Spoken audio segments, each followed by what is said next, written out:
to watch this really mini video that just kind of to set up our conversation as we talk about the definition, and then we'll get right into the heart of it.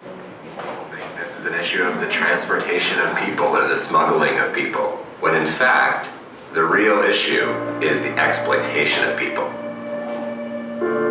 Inequality, poverty, vulnerability. That's what defines human trafficking. There is a global pandemic of violence that's unleashed on women and girls. I don't use the word inhuman because it's humans that do this stuff. It exists in every country of the world, including the United States of America. This isn't always the land of the free. I just kept remembering I'm just going to be caged in for the rest of my life in this van. The numbers are startling. It's a world that is rather ignored. Young girls with their breasts all burned because of cigarettes. The child would have physical handicaps as much as psychological handicaps. Grown-ups are destroying their future. When you exploit them, when you beat them, when you threaten them, we're in trouble. We are talking about the slave trade in many manifestations. We have for labor, for begging, for adoption. We're dealing with human greed. The slave trade. We call it trafficking.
And I do apologize because the 10-minute version I think is a bit more comprehensive and a bit better than this 3-minute one. But any immediate reactions to what we saw?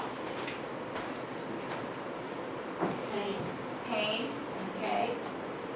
Definitely. What else? Shame. Shame.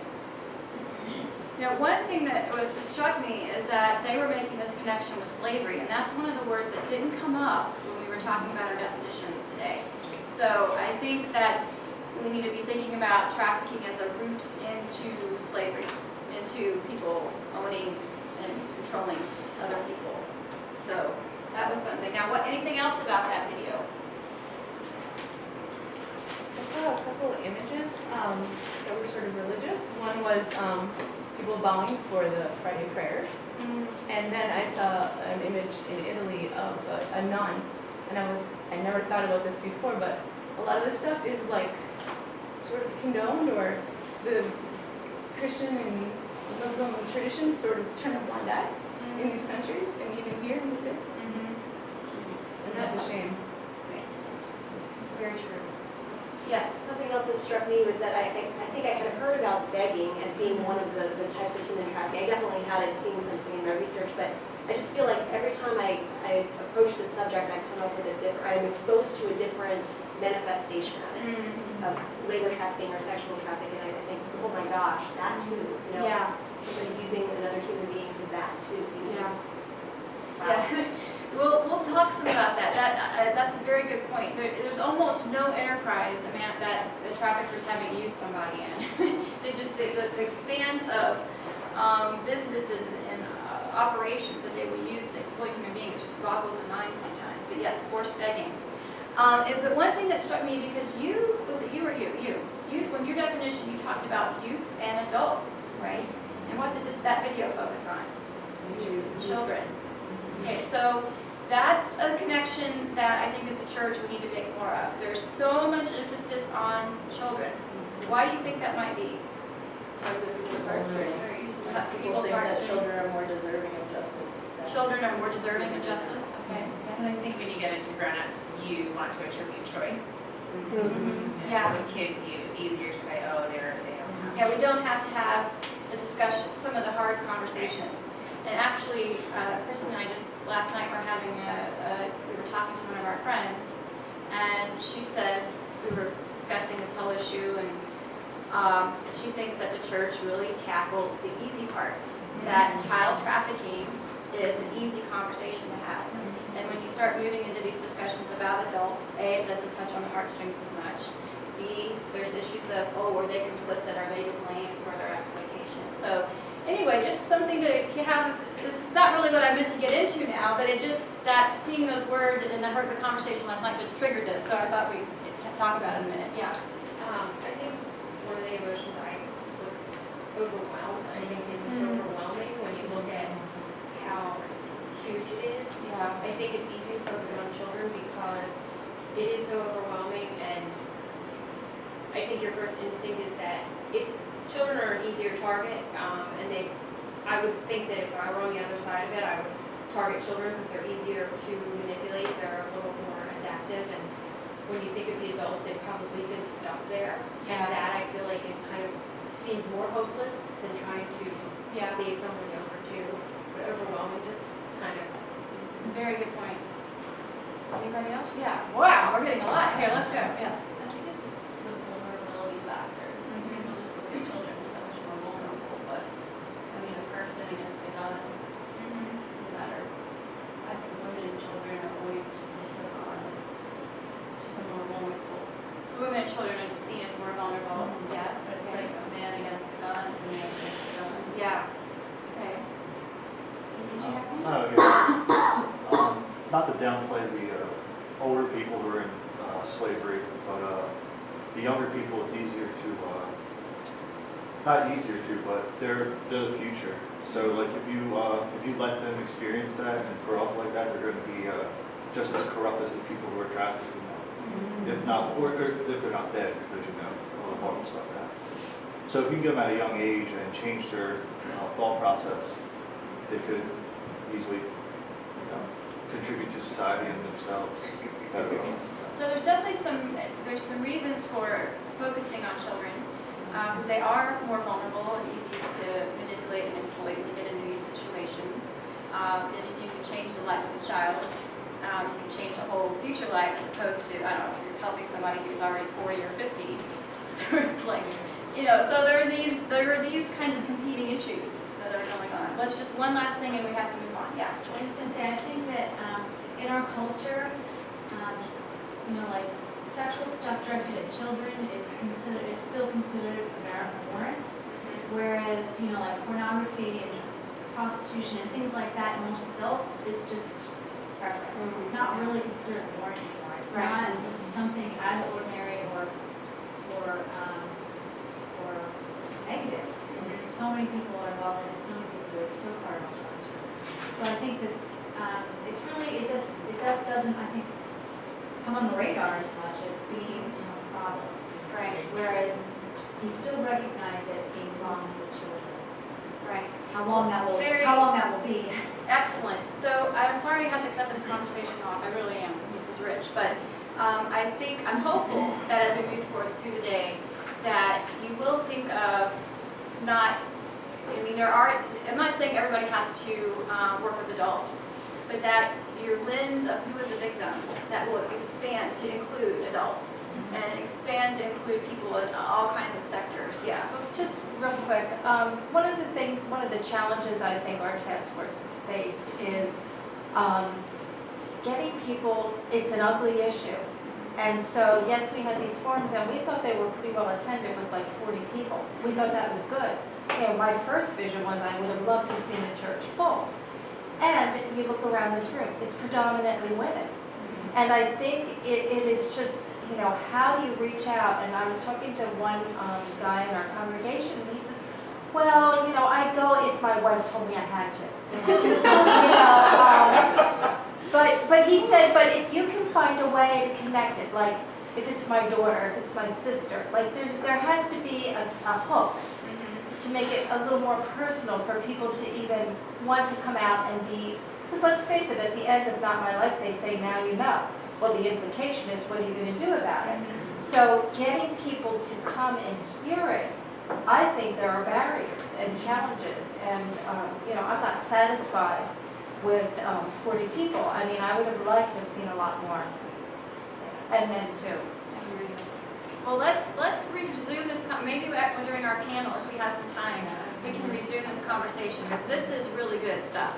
So, but for now, let's get back to, I've gotten us way down a big rabbit trail. Let's move on to what we got to talk about for the next few minutes. I don't have a lot of time. Okay, so we're going to go over the definition. We'll talk about some related definitions to trafficking, that are like sub-definitions that get in here. And we'll talk about some of the forms of trafficking in persons, and to the degree that we have time, we'll talk about some of the scope, how big is this problem, and we'll talk about some of the problems that are inherent in that conversation. And then hopefully after we have break, we'll get through some of these things. We'll make sure that we understand that there's some things trafficking is not. It gets confused with some things. We'll talk about methods of control and conditioning, and to the extent that we have time, we'll talk about the path to exploitation, the road that leads, like kind of the push factors and the pull factors that get people caught up in the trafficking context. Okay. So, what is trafficking? So, sometimes these things happen when I switch to a different computer. So if things look a little graphically weird, I apologize for this. That's what's happening. Okay. So, who's heard of the Trafficking Business Protection Act? Trafficking Business Protection Act. Okay, a lot of you. So, the shorthand for that is TVPA. TVPA. And this is a federal law that was passed in the year 2000, and it provides a definition of human trafficking, where they call a severe form of trafficking of persons. And basically what you can do, a way to kind of conceptualize or break this definition down, you can break it into three parts. If you add A, B, and C, you have trafficking. Okay, so the beginning part of this trafficking definition, or if you, and as I go through this, you need to think about trafficking as a process. That traffickers, people who are trafficking people, they're moving them through a process where at the end, they're reduced to the state of a slave. If you've gone through this process, you've been trafficked. So, but to start that process, traffickers are doing certain acts. And they're defined in the TVPA, and we'll look at those in just a minute. Additionally, the TVPA defines the means by which traffickers do those acts. Okay? So if you don't have this, if you don't have the means, you actually don't have a severe form. Now, it's still trafficking, it's just not severe. Okay? And that's an important, well, I don't know if we'll have time to really dive into that, but so you have to have the acts plus the means plus this purpose, this end use, where the person is in this context of exploitation. And if you have those, then you have, it equals trafficking. So acts, means, purpose. Now let's look at some of the acts. So we see, this is what, okay. So beginning, some of the acts that are defined in the 2000 TVPA include recruitment, harboring, transportation, provisioning, and obtaining. Now, repeat those after me. Recruitment, harboring, transportation, provisioning, and obtaining. Let's do it again. Recruitment, harboring, transportation, provisioning, and obtaining. So this is pretty straightforward stuff. The recruitment trafficker has, is coming at somebody with an opportunity. Come be a model. Come work in my restaurant. Come be my bride. All these types of ideas. These are offers that people are making, that people are buying into this opportunity that's being sold to them. So they're recruitment. And then recruiting people just on the surface isn't a crime. So that's why we have to have that middle part of the definition, the means that we'll get to in just a minute. That's what's going to elevate this to criminal activity.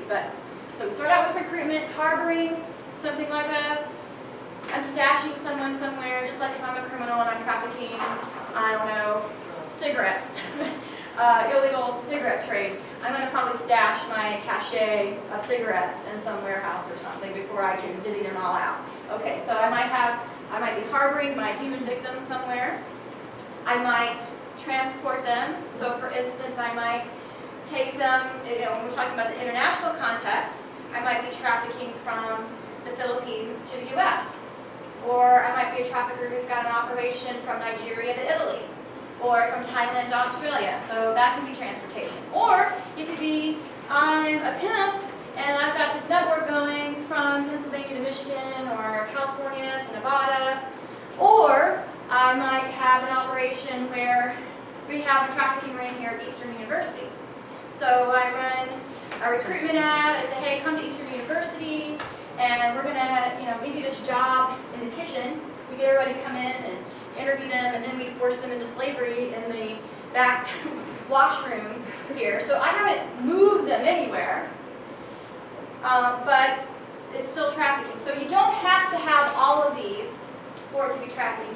But you have to have at least one, okay? But this is not essential to the trafficking, which is just exactly the point that Mary Ellen was making a little earlier today. So transportation is part, or can be, but is not essential to these acts, okay? You follow me? Mm-hmm. All right. And then provisioning and obtaining. I don't know, it's kind of a fancy way of saying who has custodial control. All right, so if I'm a provisioner, or actually no, Kristen, you'll be trafficker A. Trafficker, okay, and let's see, is it Allie? Mm-hmm. Okay, Allie, you're my victim. Okay, so actually no, I'm going to be the provisioner. So I am evil, nefarious trafficker. Allie here is my victim. I am selling her to Kristen. A customer. Well, you could be a customer or you could be another trafficker. Okay. But you have obtained control of Allie. So you're an obtainer. Okay? Does that make sense? All right, there we go. Thank you, ladies. So, recruitment, harboring, transportation, provisioning, and obtaining. Let's say it together again. Recruitment, harboring, transportation, provisioning, and obtaining. All right, now, what are the three parts of the trafficking definition? Acts, means, purpose. All right, good. Now, let's talk about means. Means. So, interestingly, when we did our own definitions, these three words came up right away. So I think somebody's had some training. I'm impressed. They definitely know these means that traffickers are using. So you add these elements in, and this creates a severe form of trafficking. So force, we're talking overt power and control, right? So beating people up, using violence, kidnapping, all that kind of stuff. But that's the kind of power that we're talking about when we talk about violence, force, using constraint against a person. Fraud, these are acts of deception with criminal intent. So we'll get into that. So I'm not going to elaborate that on in a moment. But acts of deception with criminal intent. And then we have coercion, and we have this big, complicated definition of coercion. So let's take a look at this a minute. It says, threats of serious harm against any person. Also, any scheme or plan intended to cause a person to believe that failure to perform will result in serious harm to another person. And the abuse or threatened abuse of the legal process. So there's really three parts of this. Where two parts concern serious harm, either serious harm to the trafficking victim or maybe to someone in their circle, like their family member, their child, something like that. And then this added element, this third part of the coercion definition, which includes the abuse of the legal process. Now, I'm going to break all this down further in just a couple minutes. So just kind of keep this on the back burner of your brain. Okay, we'll come back. But the main thing I want you to remember about the means is force, fraud, and coercion. All right, so let's say that together. Force, fraud, coercion. Let's do it one more time. Force, fraud, coercion. Okay, now not looking at any of your papers or your notes, everybody's eyes up, eyes up. What are the acts that we just went through? What was the first one? Recruitment. Okay, harboring, transportation, provisioning, obtaining. Woo! Excellent, very good. So you've got the acts, then you add these elements, these means, which are what make this, elevate this to a severe, something that's severe, that's criminal. And then we have, what was the next part? That was the purpose, right? So A plus B and C, trafficking. We have to have, whoops, I forgot. I'm doing the sub-definitions of coercion first. Okay, sorry, let me back up. Okay, so remember in coercion, we talked about the serious harm. So we've got serious harm against the person, against another person in their circle. So let's talk about what they mean by, what does that definition, what does serious harm mean? Who wants to read this for me?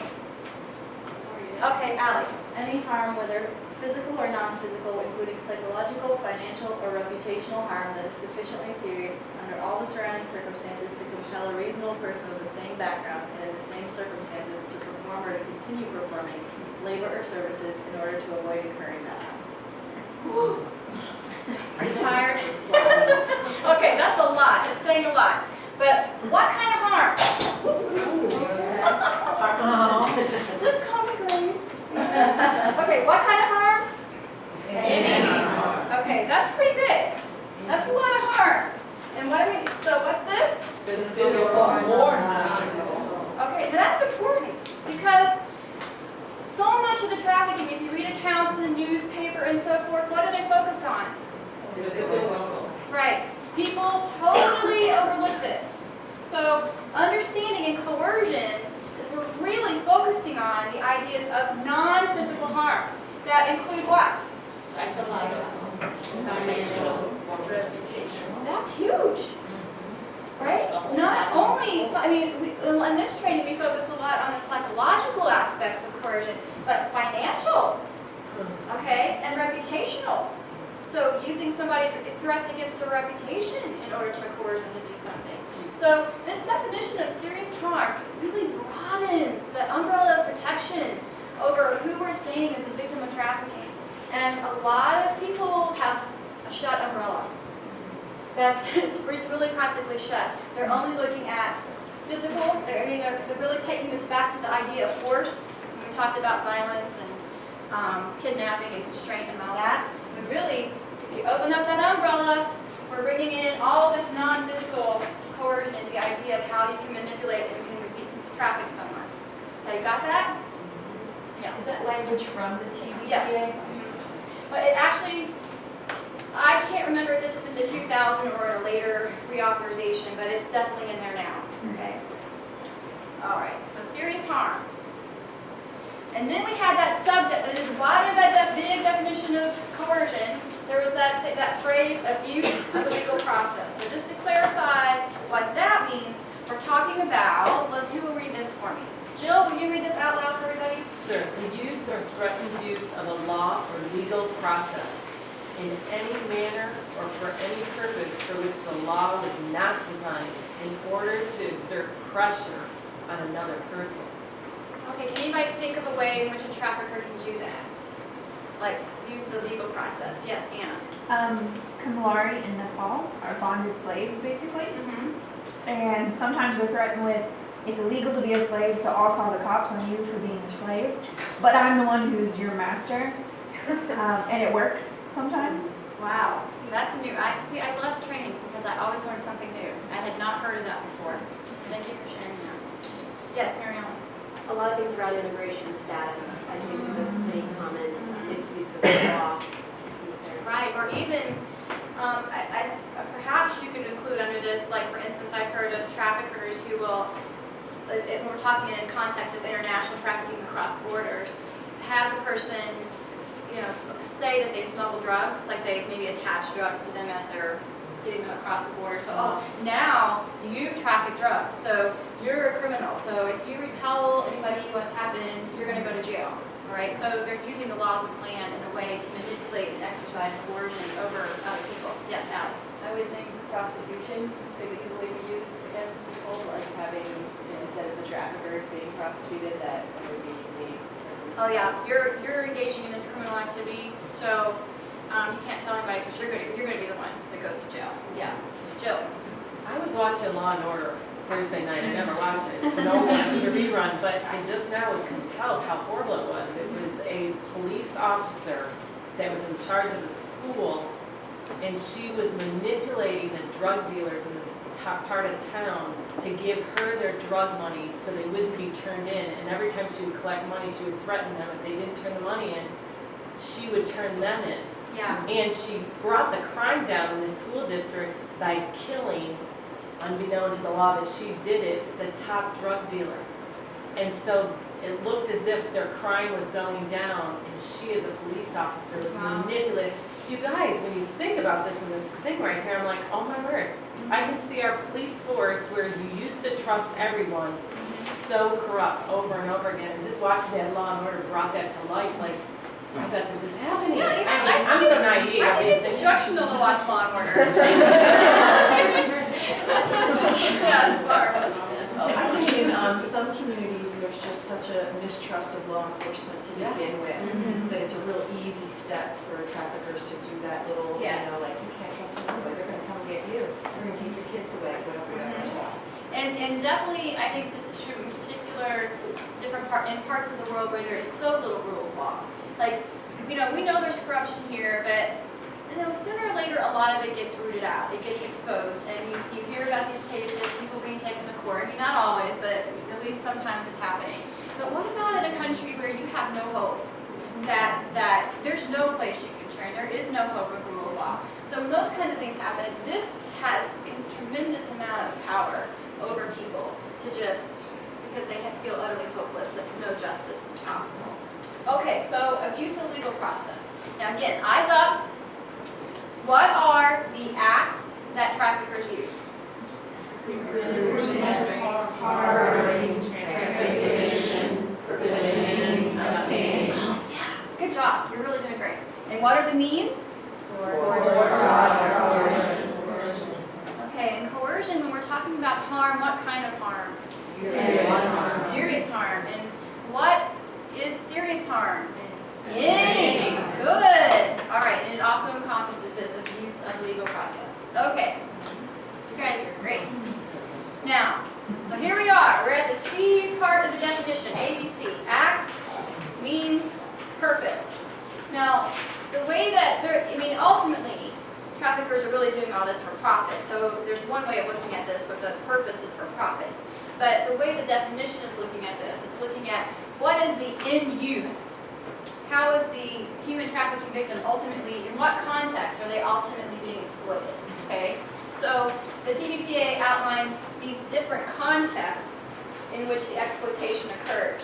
And when we go through the definition, really what I want you to remember is that you have to have this purpose of exploitation on the tail end of this process. If you can't find the context of exploitation, then you may not have a trafficking case. So this is really important. Now, these contexts can include commercial sex acts, involuntary servitude, peonage, debt bondage, and slavery. And we're going to talk about all these, so don't worry, I'm going to explain involuntary servitude and peonage in these complicated terms. But so the C part of the definition, or the big part to remember, is that it's a purpose of exploitation. And it's going to be and manifest itself in one of these types of situations: commercial sex, involuntary servitude, peonage, debt bondage, or slavery. Now, let's break that down. So let's talk about commercial sex acts. So, it says here, any sex act on account of which anything of value is given or received by another person. So any sex act, we're not just talking about vaginal sex, there's other forms of sex acts out there. So any sex act of which anything of value. So any kind of exchange that gives it some kind of commoditization of a sex act. So what can be some other things of value? Drugs, good. What else? Pornography? Pornography. I don't know. Jewelry?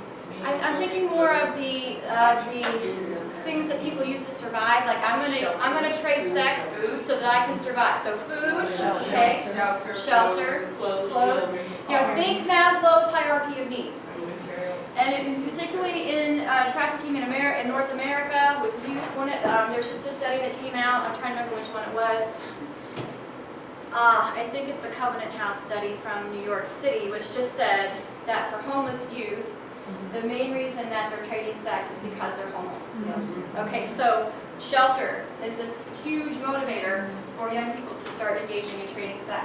So anything of value is traded that for a sex act, that commodifies it, that makes it a commercial sex act. Okay? It doesn't have to be money, it can be all these other things. Now, okay, this gets a little heavy. Okay, and I want to say this.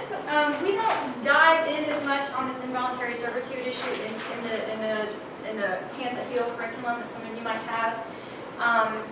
I'm giving you a heavy dose of the U.S. definition of trafficking. We use the UN definition of trafficking in the Hands That Heal training manual because it was meant for like a really global audience. But I'm really contextualizing this for the USA, and as we'll see in a couple minutes, there's a reason I really have to dive into involuntary servitude. So bear with me. This is kind of legally complicated, lawyerly-like stuff, but we'll get through it. So first of all, involuntary servitude. Who will read this? Somebody read A for me? Yes, Mary Ellen. Any scheme, plan, or pattern intended to cause a person to believe that if the person did not enter into or continue in such condition, that person or another person would suffer serious harm or physical restraint. Okay. Somebody want to read B? Or the abuse or threatened abuse of the legal process. Okay, now what have we talked about that this sounds an awful lot like? Have we heard these words before? Serious harm. Have we heard this before? Where did we hear this? Coercion.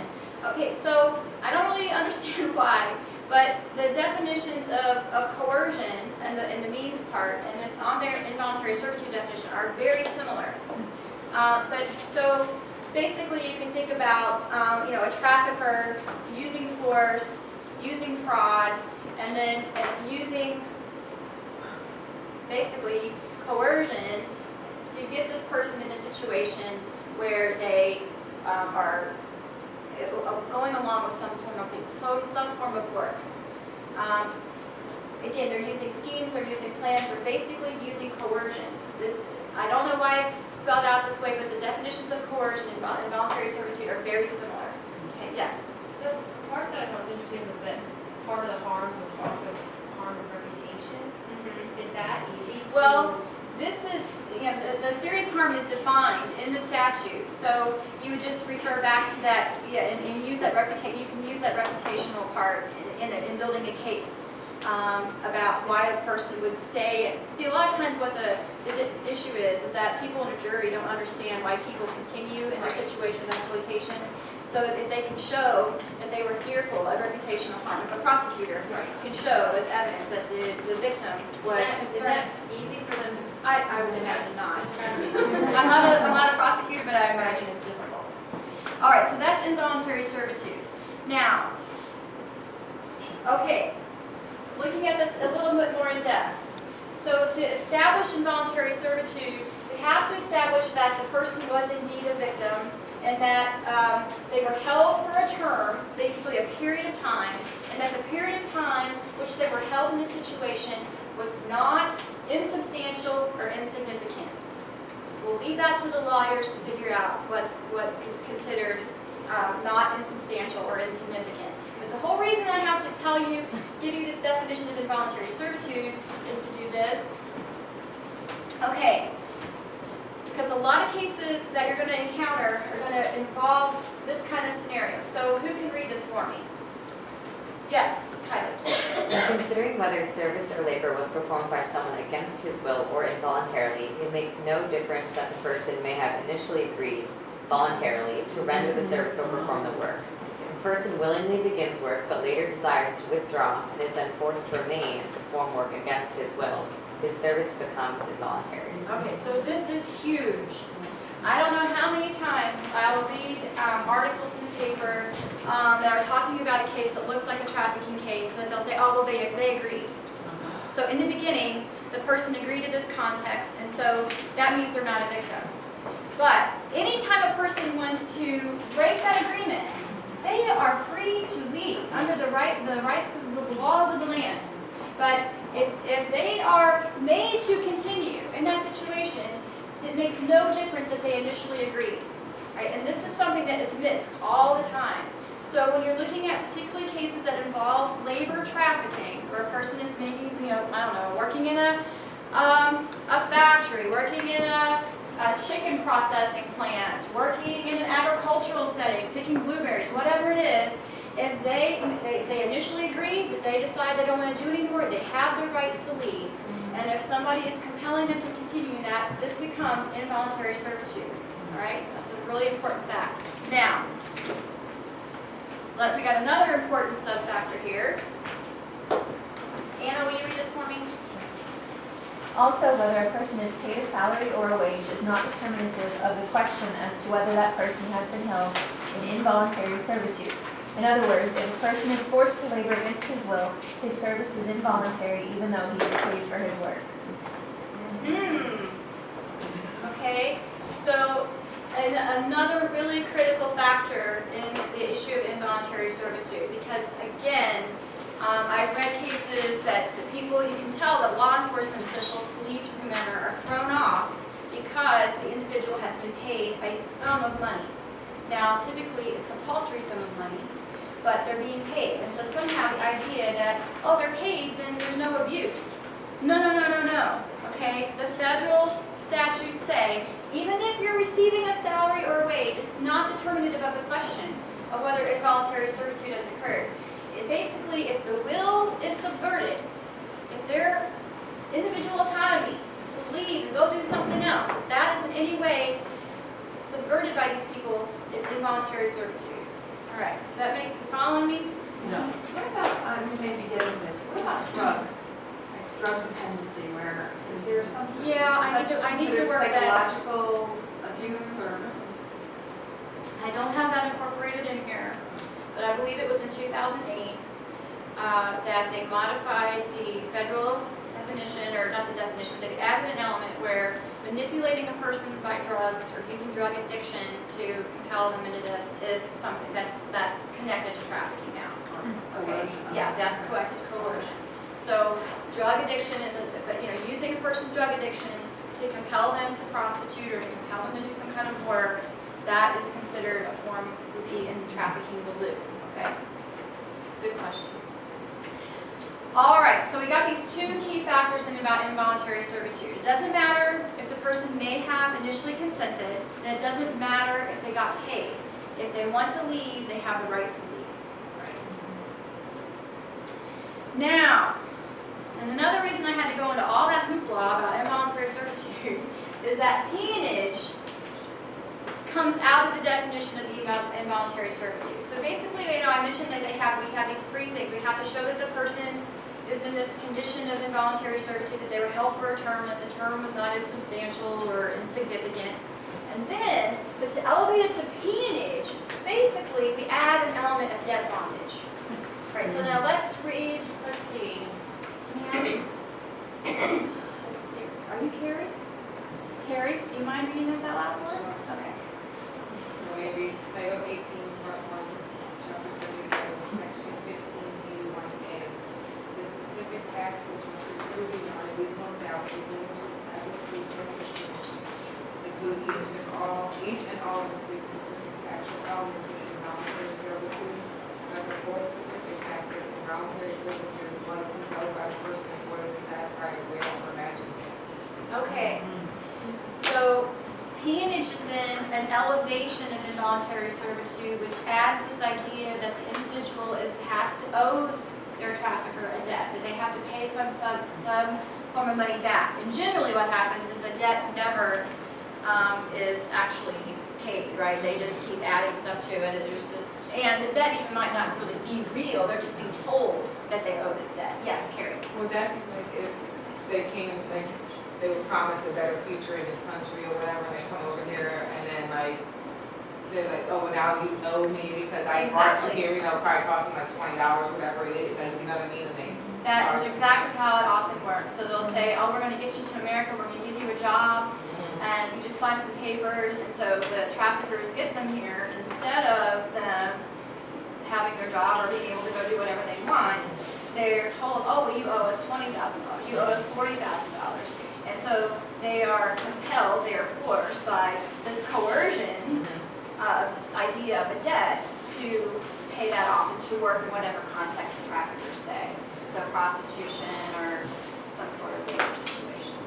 All right, so that's peonage. And I want to get through a couple more of these, and then we're going to have our break.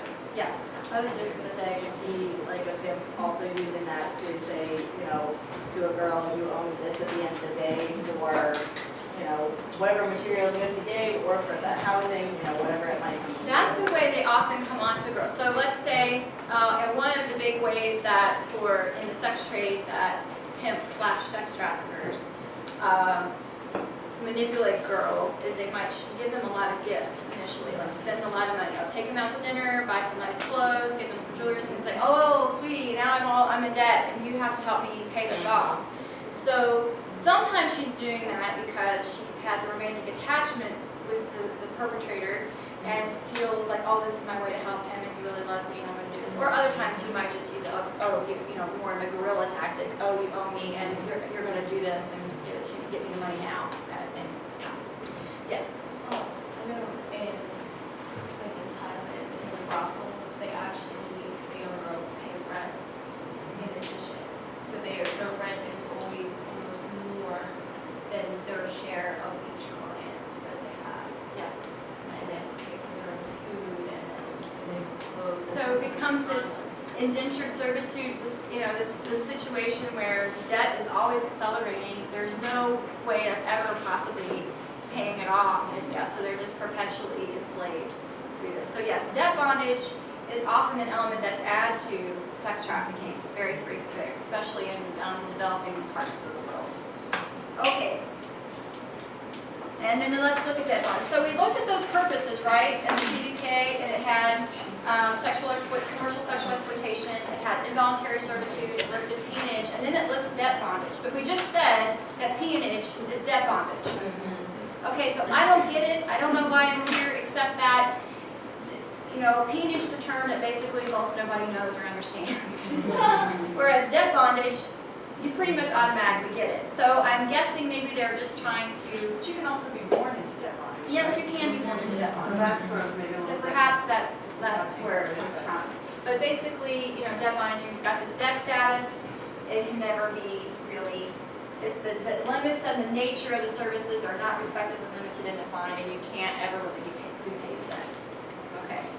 So, commercial sexual exploitation, involuntary servitude, peonage, debt bondage, and wrapping it up, they outline that last status of slavery. Now, in my view, when you're going through the trafficking process, anybody who goes through the trafficking process, in my view, is ultimately rendered a slave, because of the definition that we have up here. Who will read this for me? Barb. The conditioned person over whom any or all the powers attaching to the right of ownership are exercised. Okay, now this isn't defined in the TVPA. This isn't a legal definition. This is just your average run-of-the-mill definition of slavery. But ultimately what's happening then is the person is being treated as if they're someone's property. Okay, their car, their I don't know, just think of any kind of property that you own, and treating a human being as if they were something that you own, and that you can exercise complete rights of control and ownership of that person. Okay, that is a state of slavery. And when you've gone through the trafficking process, that's what's happening to you. People are exercising, whether it's through force, want, or coercion, exercising a right of control over you and treating you as if as if the victim was their property. So it renders you into this state of slavery. Trafficking is a process by which people are rendered into a state of slavery. Yes? So I had kind of a practical application point. I had someone the other day ask me if the women in Cleveland, if that was an example of trafficking, and I said yes, but can we kind of walk through the steps of why that fits the definition? Oh my, I wish I mean, I sort of, from listening to this, I'm thinking like harboring of a person, then they did have force, fraud, or coercion, and then it would be involuntary servitude. I do think that women are sex slaves. However, the problem is that it wasn't commercial sex. It was sex for him privately. Wouldn't that be involuntary servitude? So then that was what I was gonna say. So I think you couldn't call them commercial sex, but for involuntary servitude, that where the exploitation was provision of sex. So I think you could make a trafficking case, yeah. Can profit be defined as non-financial? I mean, he was profiting from having slaves in his basement. That's personally. We need a lawyer here to If you don't mind me jumping in really quick. When you get down to the state level, because the federal law dictates federal cases, and when you break it down to the state level, every state has their own statute on human trafficking. I'm not as familiar with the Ohio statute, but in Pennsylvania, I mean, we're going to talk about this later. We're working on new statutes, but sometimes state statutes will specify domestic sexual slavery, and that is its own entity, and in this case, the Ohio case would fit within that legal definition, but every single state has their own set of definitions. So if the Ohio statute does not specifically cite a legal example where a prosecutor can make the case that that situation fit that example, I think that's why they've chosen to go on charges of rape and kidnapping instead, because that has a more solid legal base than necessary. Children. Yeah. Kidnapping children. Yeah. All right, well, we've got to take a break, but before we do that, I want to just sum up we want to have a quick review. So eyes up. What are the 3 acts that make up the trafficking the 3 parts? I gave you one of them just now. What are the 3 parts that make up the trafficking definition? Acts, means, purpose. Okay, good. And what are the acts? Recruitment, harboring, transportation, provisioning, and obtaining. Okay, and the means? Force, fraud, coercion. Good. And it's for the purpose of the big E word? Exploitation. Very good. All right, bravo. Let's